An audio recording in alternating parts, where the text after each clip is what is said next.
আলাইকুম। আমরা নোট চিনতে অনেকে ভুল করি। আমরা আসলে কি জিনিস একটা নোট আসল না নকল দেখার ক্ষেত্রে খেয়াল করব কয়টা জিনিস, তিনটা জিনিস খেয়াল করব।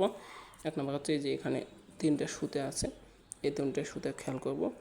যদি জাল নোট হয় তাহলে এটা একেবারে হলুদ কালারের হয়, কাঁচা হলুদের মতো এবং উঠে যাওয়ার মতো হয়।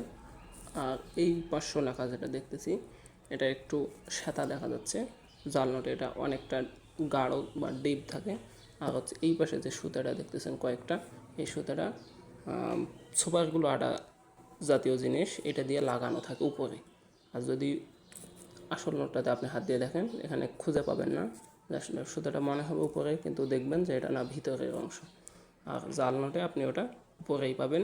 সুপারগুলো আটা জাতীয় জিনিস স্বচ্ছ একেবারে দেখতে পারবেন, যে সাদা কালারের দেখতে পাওয়া যায়। আমরা এই তিনটা জিনিস খেয়াল করলেই নোট আসল না নকল বুঝতে পারবো।